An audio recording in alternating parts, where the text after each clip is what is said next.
सुप्रभात छात्रों, इस वीडियो में हम कक्षा 9 के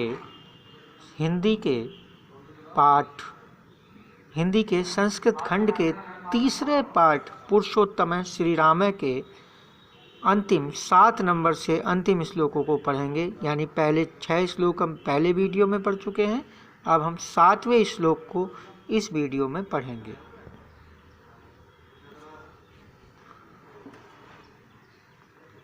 सातवां श्लोक। इन श्लोकों में पुरुषोत्तम श्री राम शीर्षक से जो श्लोक हैं उनमें श्री राम के गुणों का वर्णन किया गया है। इसी क्रम में हमने पहले 6 पढ़ चुके हैं श्लोक, 7वां श्लोक देखेंगे। इसी क्रम में इसी श्लोक में भी उनके गुणों का वर्णन किया गया है। देखें। रक्षिता स्वधर्मस्य स्वजनस्य च रक्षिता वेद वेदांग तत्वज्ञो धनुर्वेदे च निष्ठितः। कैसे हैं श्री राम? रक्षिता स्वधर्मस्य है। रक्षिता माने रक्षा करने वाले, स्वधर्मस्य स्वयस्य धर्मस्य अपने धर्म की रक्षा करने वाले हैं।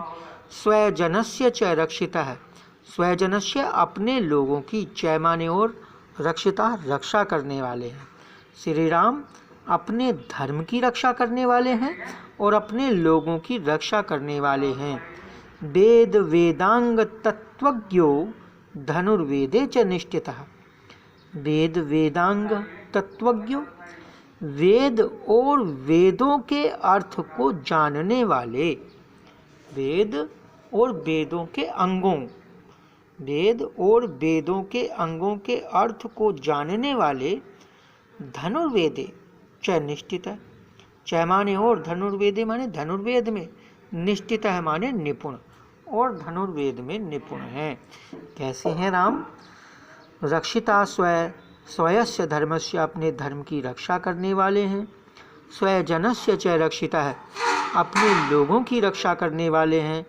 वेद वेदांग के अर्थ को जानने वाले हैं। धनुर्वेदे च निष्ठित हैं, और धनुर्वेद में निपुण है। 7वां श्लोक है। 8वां श्लोक देखिए।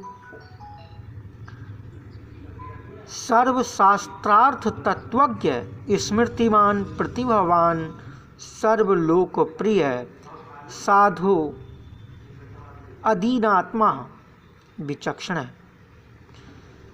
कैसे हैं? सर्वशास्त्रार्थ तत्वज्ञ, सभी शास्त्रों के अर्थ को जानने वाले हैं।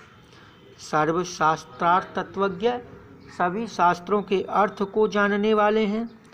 स्मृतिमान, याद रखने वाले, स्मरण रखने वाले, सारी चीज़ों का स्मरण रखने वाले हैं। प्रतिभावान, और प्रतिभा से युक्त हैं, मतलब कार्य को कुशलतापूर्वक करने वाले, कुशलतापूर्वक कार्यों को करने वाले हैं, प्रतिभा से युक्त हैं।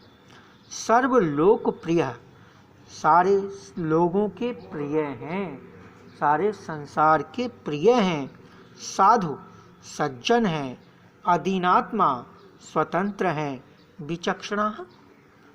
विचक्षण, विलक्षण है। चतुर, विद्वान है। कैसे हैं श्री राम? 8वां श्लोक। सर्वशास्त्रार्थ तत्वज्ञ, सारे शास्त्रों के अर्थ को जानने वाले हैं। स्मृतिमान, स्मृति माने स्मरण करना, याद रखना, तो याद रखने वाले हैं। प्रतिभावान हैं, यानी कि अपने कार्यों को प्रतिभापूर्वक, कुशलतापूर्वक करने वाले हैं।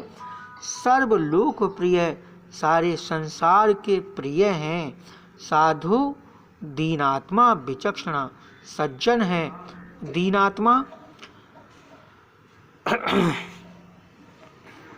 वो दीनात्मा नहीं, अधीनात्मा, स्वतंत्र हैं। और विचक्षणा, विलक्षण है, यानी चतुर हैं, विद्वान हैं। ये 8वां श्लोक है। 9वां श्लोक देखें।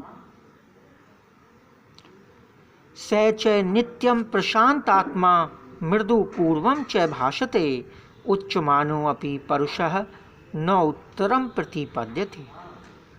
स च, स माने वह, च माने और वह नित्यम हमेशा प्रशांत आत्मा, शांत आत्मा वाले या शांत चित्त वाले या शांत हृदय वाले हैं। वह राम हमेशा शांत आत्मा हैं, यानी शांत हृदय वाले, शांत चित्त वाले हैं। मृदु पूर्वम च भाषते, च माने और, मृदु पूर्वम माने मधुर, भाषते माने बोलते हैं और मधुर बोलते हैं।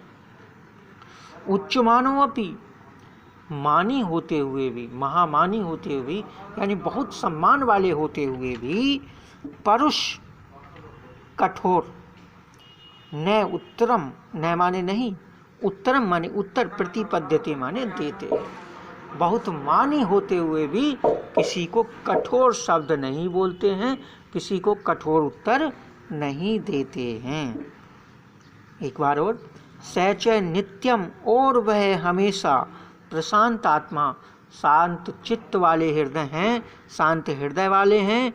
मृदु पूर्वम च भाषते और हमेशा मधुर ही बोलते हैं। उच्च मानो अपि, मानी होते हुए भी, बहुत बड़े सम्मान वाले होते हुए भी, परुषम कठोर वचन, न उत्तरम या कठोर, न परुषम उत्तरम, न माने नहीं, परुषम कठोर, उत्तरम माने उत्तर, प्रतिपद्यते माने देते हैं। कठोर उत्तर नहीं देते हैं या किसी को कठोर शब्द नहीं बोलते हैं, हमेशा मधुर ही बोलते हैं। ये देखिए आगे, कदाचित उपकारेण कृतेन एकेन तुष्यति, न स्मृति अपकाराणाम शतमपि आत्मशक्तया। कदाचित माने कभी, कोई भी, उपकारेण उपकार से, कृतेन किए गए, एकेन एक के द्वारा, भाई किसी एक के द्वारा, एकेन किसी एक के द्वारा, कृतेन किए गए, उपकारेण उपकार से ही, एक उपकार से ही क्या हो जाते हैं, तुष्टियति संतुष्ट हो जाते हैं। किसी कृतेन एकेन, एकेन माने एक के द्वारा, कृतेन माने किए गए, उपकारेण माने उपकार से, ये होगा एकेन कृतेन उपकारेण, एक के द्वारा किए गए उपकार से ही कभी भी, मतलब बिल्कुल, तुष्टियति संतुष्ट हो जाते हैं। न स्मृति अपकाराणाम, न शतम, न स्मृति अपकाराणाम शतम, न माने नहीं, स्मृति माने याद रखते हैं, अपकाराणाम माने अपकारों को, बुराइयों को, अपने प्रति की गई बुराइयों को, शतम मतलब सैकड़ों, अपने प्रति की गई सैकड़ों बुराइयों को भी न स्मृति नहीं याद रखते हैं। आत्मशक्तिया, आत्मशक्ति के द्वारा, या अपनी आत्मशक्ति के द्वारा अपने ऊपर की गई किसी दूसरे के द्वारा अपने प्रति की गई सैकड़ों बुराइयों को भी याद नहीं रखते हैं। न स्मृति याद नहीं करते हैं या याद नहीं रखते हैं। कदाचित उपकारेण कृतेन एकेन तुष्यति, एक के द्वारा किए गए उपकार से ही संतुष्ट हो जाते हैं, एक उपकार से ही संतुष्ट हो जाते हैं, और दूसरे के द्वारा की गई सैकड़ों बुराइयों को अपनी आत्मशक्ति से याद नहीं रखते हैं, याद नहीं करते हैं या उसे भूल जाते हैं। 11वां श्लोक देखें।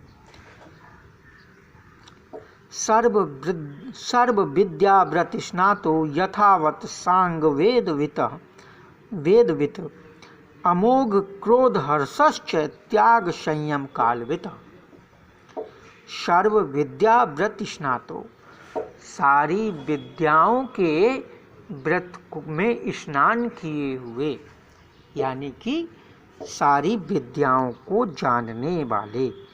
सर्व विद्याव्रत स्नातो, सारी विद्याओं के व्रत में स्नान किए हुए, यानी सर्व विद्याओं को जानने वाले। वैसे ही सांग वेदवित, सांग वेद का मतलब होता है सै अंग वेद, यानी सै अंग वेद, अंगों सहित वेद, यानी कि वेद के 4 वेद होते हैं और उनके 6 अंग होते हैं। 4 वेद होते हैं, 6 अंग होते हैं।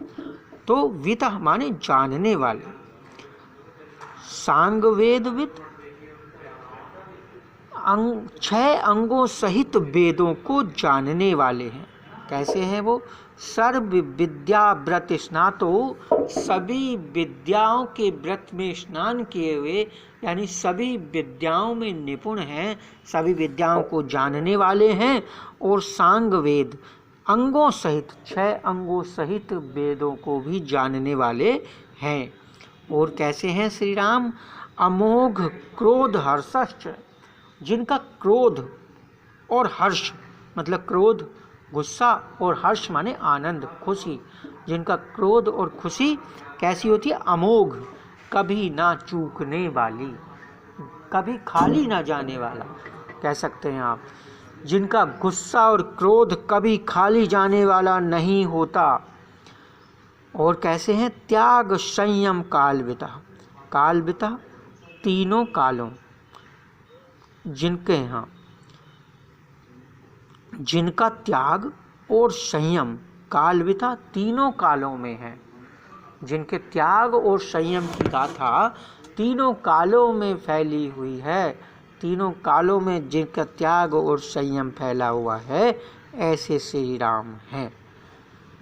इस तरह से आपका ये तीसरा पार्ट पुरुषोत्तम श्री राम है। तीसरा पार्ट पुरुषोत्तम श्री राम पूर्ण हुआ है। धन्यवाद।